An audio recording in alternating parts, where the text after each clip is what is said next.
Hello, আসসালামু আলাইকুম। আজ আমি আপনাদেরকে কাউনের চালের তেলের পিঠা বানিয়ে দেখাবো। তো চলুন দেখে নেওয়া যাক পিঠাটা আমি কীভাবে বানিয়েছি। তো পিঠা বানানোর জন্য এখানে আমি কাউনের চাল নিয়েছি 1.5 কাপ পরিমাণে। চালটা আমি 1 ঘন্টা ভিজিয়ে রেখে ভালোভাবে ধুয়ে পরিষ্কার করে একটা ছাঁকনিতে ছেঁকে নিয়েছি। এখন এই চালটা আমি ব্লেন্ডারে গুঁড়ো করে নিব। আপনারা চাইলে এটা পাটায় বেটে নিতে পারেন। তো আমি এটা গুঁড়ো করে ফিরে আসছি। তো আমি চালগুলো গুঁড়ো করে নিলাম। আর চালের কালার চালের গুঁড়োর কালারটা এটা বেসনের কালারের মতনই হয়েছে দেখতে। এখানে আমি 1 কাপ ময়দা আর 1 কাপ নর্মাল আতপ চালের গুঁড়ো নিয়েছি। তো অবশ্যই চেষ্টা করবেন 1 কাপ ময়দা দেওয়ার জন্য, তাহলে পিঠাটা অনেক বেশি সফট হবে। এখন আমি পিঠার গুলাটা গুলিয়ে নিব। তো গুলানোর জন্য এখানে আমি প্রথমে সামান্য একটু গুড় আর সামান্য পরিমাণে চালের গুঁড়ো দিয়ে দিচ্ছি। দিয়ে একটু পানি দিয়ে এটা আমি প্রথমে চুলার মধ্যে বসিয়ে একটু হালুয়ার মতন তৈরি করে নিব। তাহলে পিঠাটা সুন্দরভাবে ফুলবে এবং পিঠাটা অনেক বেশি সফট হবে। তো আমি যেভাবে গুলাচ্ছি ঠিক এভাবে গুলালে এই পিঠাটা অনেক বেশি সুন্দর হয়। তো আমরা যেভাবে হালুয়া বানাই ঠিক এই হালুয়ার মতনই হবে। আমি হালুয়ার মতন অল্প একটু রান্না করে নিলাম। এখন এইটা দিয়ে আমি এই বাকিটা গুলিয়ে নিব। এখন এখানে আমি চালের গুঁড়োগুলো দিয়ে দিচ্ছি। তা আমি চালের গুঁড়ো আর কাউনের চালের গুঁড়ো সবগুলো আমি একসাথে দিব। আর সাথে এখানে আমি কিছুটা গুড় দিব।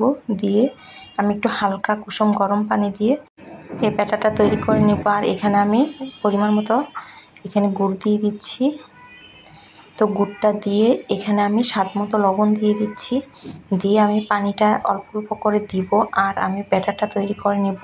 তো পানিটা একবারে দিতে যাবেন না, তাহলে এটা গুলাটা পাতলা হয়ে যেতে পারে। তো অল্প অল্প করে পানি দিয়ে চালের গুঁড়োগুলো দিয়ে আমি সুন্দর একটা ব্যাটার তৈরি করে নিচ্ছি। তো এখানে আমি সবগুলো চালের গুঁড়ো দিয়ে দিলাম। দিয়ে আমি একটা ব্যাটার তৈরি করে নিলাম। তো আমার ব্যাটারটা তৈরি করা হয়ে গিয়েছে। এটার ঘনত্বটা একদম বেশি পাতলাও হবে না, আবার বেশি ঘনও হবে না। তো এটা ঘনত্বটা এরকম হবে। এখন এটা আমি রেস্টে রেখে দেবো কমপক্ষে 1 ঘন্টা। তো অবশ্যই এটা 1 ঘন্টার মতন রেস্টে রেখে দিতে হবে, না হয় পিঠাটা ভালো হবে না। একটা ঢাকনা দিয়ে ডেকে এটা আমি রেস্টে রেখে দিচ্ছি 1 ঘন্টার মতন। 1 ঘন্টা পরে আমি ফিরে আসছি। তো 1 ঘন্টা পরে আমি ফিরে আসলাম। এখন এটা দিয়ে আমি এই পিঠা তৈরি করে নিব। তো পিঠা তৈরি করার জন্য এটা আমি আবার একটু ভালোভাবে এটা আমি গুটিয়ে নিচ্ছি। আর এটার ঘনত্বটা ঠিক এরকমই হবে, এর চাইতে বেশি পাতলা হবে না, আর চাইতে বেশি ঘনও হবে না। এখন আমি পিঠা বানানোর জন্য চুলায় একটা কড়াই বসিয়েছি। কড়াইতে আমি তেল দিয়ে তেলটা একদম ভালোভাবে গরম করে নিয়েছি। তো অবশ্যই তেলটা একদম ভালোভাবে গরম করে নিতে হবে। এখন আমি এখান থেকে চামচের সাহায্যে কিছুটা ব্যাটার দিয়ে দিচ্ছি। দিয়ে আমি পিঠাগুলো তৈরি করে নিচ্ছি।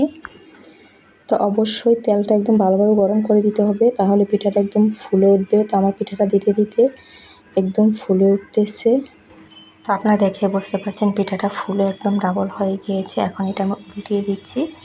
তো উল্টিয়ে পাল্টিয়ে আমি পিঠাগুলো সুন্দর একটা কালার করে পিঠাগুলো ভেজে নেব। আর যে পিঠাগুলো হবে এই পিঠাগুলো ভাজতে বেশি সময় লাগে না, একটা পিঠা 2 মিনিটের মধ্যে ভাজা হয়ে যায়।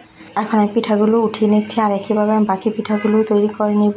তো সবগুলো পিঠা আমি তৈরি করে নিলাম। আর পিঠাগুলো একদম সফট আর অনেক মজার হয়েছিল। তো হয়ে গিয়েছে কাউনের চালের তেলের পিঠার রেসিপি। আর এই রেসিপি যদি আপনার ভালো লেগে থাকে প্লিজ লাইক, কমেন্ট এবং শেয়ার করে দিবেন।